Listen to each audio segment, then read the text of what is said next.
Hello EcoRangers, and welcome to Shangri. We're so excited for you to be here with us on video. We're sorry that you can't be here physically, but we're just glad to be able to be with you on these videos. So I want to introduce myself. I'm Nisi, and I'm Wanda. And we have some behind the scenes girls here, and that's Kathleen Nelligan and Katie Krantz. And we all want to welcome you here today. We're so excited. We're going to be exploring. We can't explore here in Shangri-La, but we can explore in your backyard. Before we do, we need to talk about just a couple of things. So, anyone who's been to Shangri-La for any of our lessons or anything knows our one word that we pound people with: respect. It is so important that we cover it with every single lesson, every single day. And what we mean by that is when you're out in nature, you show animals respect by keeping a safe distance between you and observing them. As you're doing some of our activities, we're asking you to collect twigs, leaves, and things like that. So it's really important that if you go by someone in your neighborhood, you don't just reach out. If there's something on their property, you take time to go up and respectfully knock, explain what you're doing. And one of the most difficult things is to remember how our families, we tend to treat them less respectfully than anyone else, but we're asking you to borrow some things. So show respect to your parents as well and your family, and be sure you pick up after yourself and return things where they belong. okay, those of you that signed up got a camp kit and had all kind of goodies in it that we're going to use this week, but we want everyone to participate. So if you did not get to sign up, then I want you to look in the drop box below and make sure that that you have those things that you can also participate with us for our camp activities. In your bag, our tote, we have things marked by day 1, 2, 3, and 4. So if you'll pull out your bag that says day 1 on it, you'll see some of the goodies we got for you. And one of the best things is this little tiny thing that looks like this. Pull it out and let me tell you about it. This has several names. It can be called a jeweler's loupe or a mini pocket lens. There are 2 ways to actually use it. If you picked up a leaf and you wanted to look at it, you could put it up to your eye like an old-timey monocle, and then you can actually move the leaf in real slowly until it focuses on every little vein and every little dot on it. However, if you picked up, say, a beetle and you wanted to focus on its antennas, you wouldn't want that real close to your face. So you'd hold the little beetle right here, you would put the lens close to it and gradually move it towards you until the focus comes in. So keep this with you. It's real handy and we want you to enjoy it. Some other things that we have in our bag are a clam shell, which is like a salad container, and also an old t-shirt. You will have your Backyard Explorer journals, and another thing that we have is a bag of things that we're going to use to decorate your walking stick. And you also received a walking stick from Shangri-La. Shangri-La is such a beautiful place. Wanda and I went out in these woods and we cut all these sticks for you. And there's a hole in the top of them. This was mine. I kind of went overboard. I really like a lot of junk on mine. The more the better, it's just fun. Now another thing that you'll notice that's on here are some feathers. And the feathers are not from endangered species. You cannot just take any feather. Mine is a little bit different, and the reason mine is not cut smoothly at the top is these teeth marks were by who took this actually down. A beaver family got into Shangri-La and took down a lot of our different things. So this is an actual beaver chew stick. Now I put my rubber bands and actually used them like Thoreau did to mark feet. So this is 4 feet, and I've decorated it with a few things, including this tree cookie right here. Now, a tree cookie is just a slice of a sapling. You could use yours as a name tag, or you may also use it to decorate your walking stick. This will tell the age of a tree. There's a tiny little dot. If you'll start there and count out on each start line, you can count the age of your tree cookie. So there's a big name for what we're talking about. It's called dendrochronology. Ology is just a suffix that means the study of. Chrono means time, and dendro has to do with tree. So that huge word, dendrochronology, just means someone whose career is studying trees through time. So this little tree cookie was 19 years old. This tree cookie is 45 years old. And Nisi's going to tell you about one of Shangri-La's truly outstanding, spectacular landmarks, and it happens to be a special tree. The survivor tree. The survivor tree has been out here since 775 AD. And that means that our tree has been out here for 1,246 years. Now, how do we know that? Because the trees that Wanda showed you they've been cut, and we can actually count the rings. So how do we count the rings on the survivor tree because it's still living? Well, the dendrochronologist will take an increment borer, and they will bore all the way through. Mr. Stark had him do this. He bored all the way through and pulled out something similar to this. It's just maybe a little bit smaller than this, and you can count the rings in the increment piece that they pull out.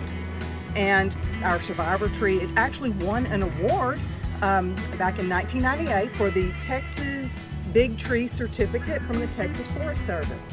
And our tree is 17.5 feet in circumference. It is 46 feet tall. So it is a huge pond cypress, which is very rare in this part of the country. Usually they grow east of the Mississippi, and this one is very unusual because it's west of Mississippi. It's the oldest pond cypress tree in Texas. Backyard explorers, now would be a great time to pause the video and decorate your walking stick however you want. Hey campers, we're here at Cypress Knee in Shangri-La, and we're going to turn this t-shirt into a bag. When you're going on a hiking trip, you find treasures along the way that you want to keep. So what we're going to do is turn this shirt into a bag that we can put all of our treasures in. Step 1, cut off the sleeves and the neck.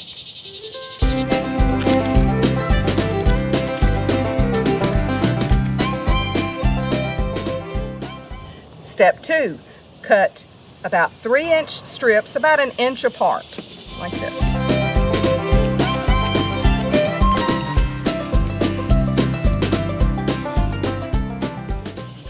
Okay, now step 3 is if you want the fringe to be on the outside of your bag, then you'll tie it like I'm going to show you. Otherwise, turn your shirt inside out, tie your knots, and the fringe won't show.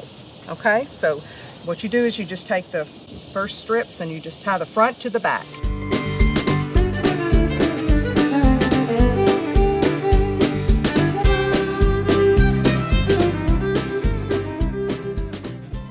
Okay, now you're ready to go. You have your t-shirt bag ready to add your things to collect your treasures. Now, just the reason why we had the clamshell is so that you could put this in your bag, so that, you know, like if you get an acorn or a pine cone or something that might get smushed, you don't want it to get smushed, so you would put it in here. And so put this in your bag, and it'll be ready to go. Now, I want to challenge you to do something with these leftover pieces, because we like to recycle things. This, you could trim it all the way off and maybe use it as a ponytail holder or a headband, okay? I've seen people make these sleeves into masks or cleaning rags. Yeah. Okay, so let's go on a hike. We're ready. Adventure awaits. Come on, Nisi. I'm ready. Let's go. Okay, oh, look. Oh, I love it. A zipper spider. Yes. Oh, that's beautiful. Oh, I love it. Look what we have here. Spittlebug. Does it look just like slobber? It does. It looks like spit. Let's see if there's some more spit. Armed with t-shirt bags and walking sticks, Shangri-La educators were looking for great adventure. Yeehaw, campers!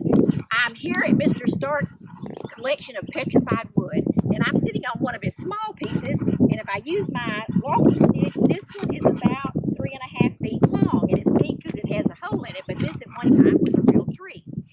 We're going to talk about using your journal, and it's a nature journal, so it needs to be your memories and your observations of nature. But the key word is your, Y-O-U-R. So every one of yours will be different because different parts of nature inspires you. Nisi and I, when we were out wandering around Shangri-La, did a very small index card that's brightly colored. And you'll notice it has 3 seeds on them. We made sure they were dry, and we taped them right on your index card so that when you're out and about, you can actually finish your seed collection and tape it directly into your journal. When I was doing mine, I loved the grass seed so much that I actually decorated and made an entire border of mine. So whatever you choose to do is fine. Some of your other possibilities that you might put in your nature journal are sketches, words, rubbings, stories, oh, and cartoons, promises, lists. We put a few handouts for you to include, tracings, questions, comparisons, maps, and even poems. And I bet there's some more things that you can think of to make your nature journal truly spectacular and something that you will enjoy.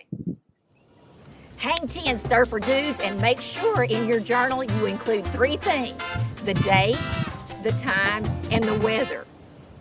Hey campers, we have more huge pieces of petrified wood that were in Mr. Stark's collection. Once he went to, he had heard that a man in the lake area was digging a pond, and he kept running into some big pieces of petrified wood that he didn't want. And Mr. Stark offered to buy them. And the man told him, I don't want any money, I just want you to dig my pond. You can have all the petrified wood. So Mr. Stark had his pond dug, and he got huge trees of petrified wood, as you can see here. They're just beautiful to look at, and in your bag, your kit, you will have a little piece of some of this Shangri-La petrified wood from Mr. Stark. Campers, normally I would never ask you to duplicate something that you weren't looking at, but this is pretty important. I know you have sense enough to back up from a snake or maybe a spider, because you know that they are harmful, but we also have some plants that have defensives. And one of our most prevalent ones down here, it's called Toxicodendron radicans. So the word toxic ought to tell you something. Its common name is poison ivy. I would like you to take your journal out now and follow along with me. Remember, in a journal, the first thing you do is you put the day. You put the location. And I'm at Shangri Gardens, and I'm on Bayou Road. And it is a very hot, humid, muggy day out here. We may be sweating. I don't know if you can see sweat drops on me, but they're everywhere. Now, when you sketch, that's one thing that a lot of people are very, very timid about. But you've got to remember, this is your nature journal, and this is to help you remember. Well, this plant, I'm actually drawing it. Now, I know you think there's something wrong with your eyes, but there really isn't. I'm drawing it so lightly that if I make a mistake, I don't have to erase. And there are certain things that help us remember it. One of them is leaves of 3, let it be. A second thing is these top 2 leaves look like little mittens. You can actually see the thumbs on them normally. So if you see some plants that have leaves of 3, it's better to just not touch them, even though there are many other plants that come in 3 leaves. The last thing, on the vines that are growing up above me, there are all these little hairy tendrils. And they go all the way up the vine, and it's like little threads. So if it's got leaves of 3, campers, let it be.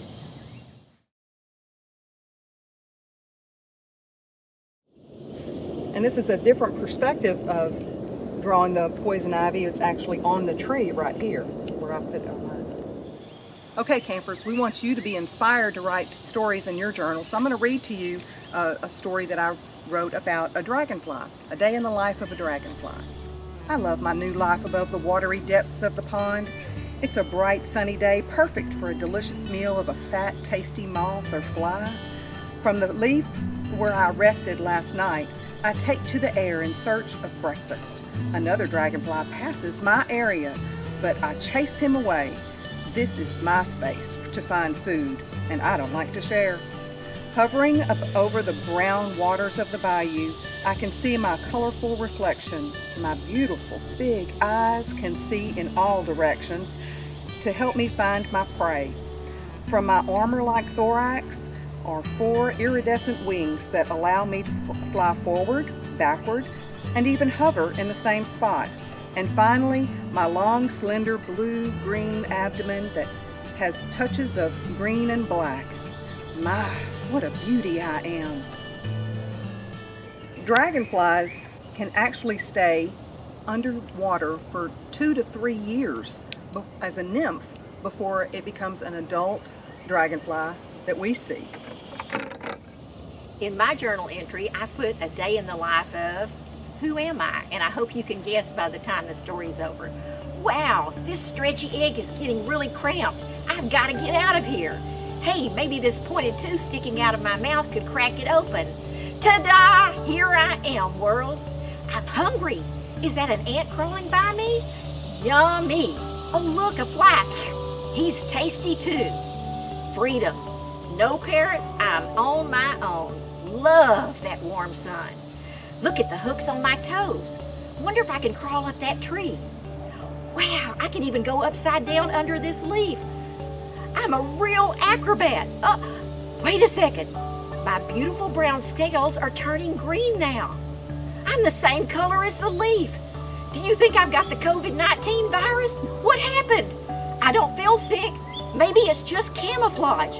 If I need camo, does that mean things are out to eat me?